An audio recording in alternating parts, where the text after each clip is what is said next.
bulk of the planning for each one. So you can kind of do these things. You need some time to get the word out and to get people to buy tickets, right? That's the hard part. What's that? That's the hard part, is getting people to come. You want, yeah. So you want to do things that are fun, like our Red Wings thing. We didn't sink any cost into it. We didn't actually buy the tickets in advance, so we didn't lose anything. But we only had a few people come to the game. Okay, well, so that wasn't as good. We wouldn't do that one again. But the casino thing was a lot of fun, and we had a lot of people. It was in the middle of the winter, and you got to ride down to a casino on a bus for the day. So there's different things you can do, and the thing is, people want to do it. Somebody likes putt-putt, or somebody likes to golf, so they create a putt-putt tournament. Somebody else likes playing cards, and they create a euchre tournament. And so there's all these fun things you can do. Drag queen bingo is another big thing. And there are places that will help you do them. They have the drag queens and will help you put it on. So it's lower cost of entry.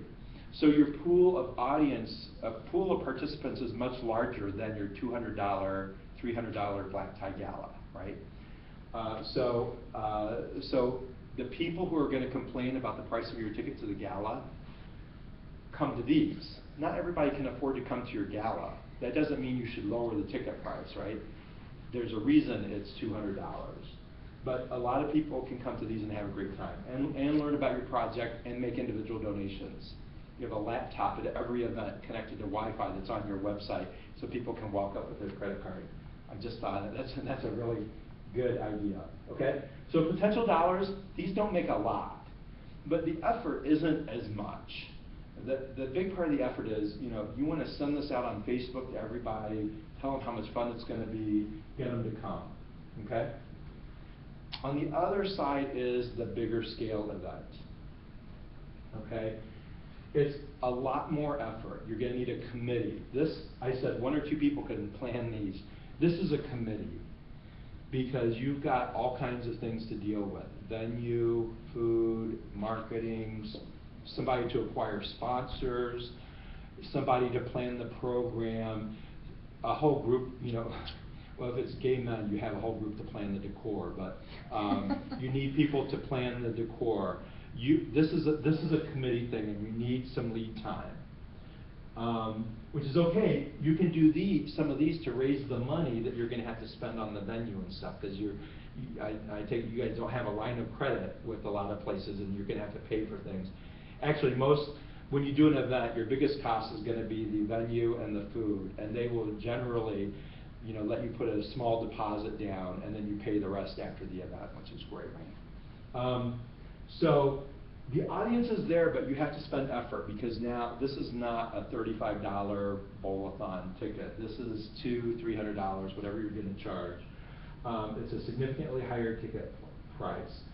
But there's so much more. I told Brad, rule of thumb, and this isn't really a rule of thumb, but your ticket price will at least cover your costs, and it will do more than that, right?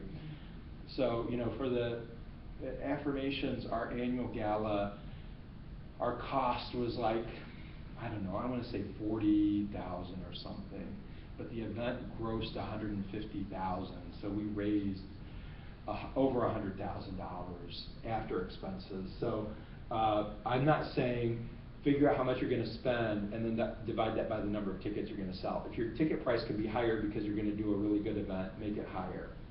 And I want to say this. Somebody complained once. I went to an HRC dinner. You all know what HRC is? Human Rights Campaign. Mm-hmm. They're a GLBT GLBT lobbying organization. I went to one of their events in New York once. Ticket price is $450. And somebody complained, somebody from here in Detroit complained, they also went, they complained about the price of it. It's prohibitive. Who can go to that? Well, they've been doing it for years. Let me tell you. It's at the Waldorf Astoria Hotel. $2,500 people. 2,500 people in the ballroom every year. It sells out. That's the max that they can have. So I responded, and I said, $450 is not too much, because they're selling out every year. They need to raise it to $500 next year. And if they still sell out, they need to consider raising it again, because they're getting the people. People can afford. And it's a fundraiser. And until you hit that spot that said, people are like, well, I'm not going to go to that, and you don't sell out anymore, that's when you say, well, maybe we charged a little too much. So I'm saying if you put on a really rockin' event, now if you're doing a $450 ticket, it better be a really cool event. But set your sights high. When people put on their tuxes, they're gonna love the event even if there's a couple of hiccups, because they went through all this trouble to get ready for this glitzy event. And who cares that the audio visual had a problem in the middle, or or who cares that somebody said something that wasn't right, or they made a mistake, or they mispronounced somebody's name or something. They're going to have a good memory from that event. So I want you to think about that. I don't want you to back down. Nobody told me that you would, but it's typical in this kind of event. How can we charge $300 for a VIP ticket? Well, you can. I'm here to tell you that you can. During the event, there's a whole bunch of other ways that you'll raise money. Everybody does a raffle, and that raises a little bit of money. But then there are bigger ways. You're going to have sponsors. Without too much effort, on my last event at Affirmations, I had $30,000 in sponsors for that event. Okay?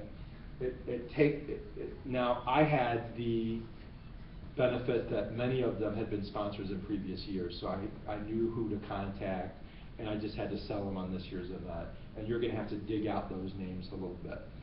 So that's a little bit of work, but you can get a good amount of money through sponsors, and you should do it. You're leaving money on the table if you don't have sponsors for your events. You can do silent auction, live auction kind of thing. They're fun. That takes a committee of people to go get auction items. But people love those kinds of things. Bidding on items, they love it. And again, you can make thousands of dollars. The items are all donated, so you're not paying for them unless you decide to buy an item to put it in with the package. You can do that as long as you make the money back on that. I don't recommend buying items for auctions.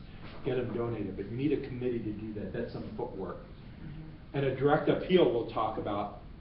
That's when, I talked about that energy curve during your event. When you're doing a gala, when you get to the high point of that bell curve is when you show your video that pulls on people's heartstrings and tells them how great this project is. And then you have somebody who's really good, it might even be your auctioneer who's about to do the live auction, do this direct appeal where you get people to sign pledge cards. And how many people here will give $1,000 right now? Or how many people will give $500 right now? In addition to everything else, in addition to the auction items, in addition to the ticket that they paid for 2 months ago. So there's several different ways to raise money, several additional ways to raise money at this gala that you're going to take advantage of. And you want to do the direct appeal because it's no cost, and you want to do the event sponsorships because they just take a little bit of effort to get. And these take a little more. Well, the raffle's no big deal, but the raffle's not going to raise you much money. But the silent live auctions take a little more work. But again, they can raise you thousands of dollars. I was just at an event last night called Racing for Kids in Grosse Pointe. Anybody on the east side here? All West Siders. My first time there. This was the 25th year for this organization, but it's the 8th year or 9th year that they've done this event in Grosse Pointe, and they close off Percival. And I guess he's NASCAR. I don't know racing, but a race car driver was there with his tricked out Mustang, and they did this event. And they had a silent auction and a live auction. I stayed for the entire live auction, and things were going for $3,000–4,000 that were donated, right? The thing is, people had to work to get those items donated, and some of them were trips. Wow. So this takes a lot of work, but the upside is you can raise thousands of dollars, right? So the Affirmations Black Tie Gala, the last one I was involved in, took a good 6 to 8 months from beginning to end to plan, probably closer to 6 months, with a committee of people, but netted over $100,000 after expenses. So that's really good. I'm not saying that you should shoot for that, but you might be able to get close if you want to focus on that. And then, if you got that, you're then talking about, well, how do we want to fill in the gaps with a grant, with a $5,000 grant and some direct appeals or something? So think about how you want to do that. Any questions on events? I then want to talk about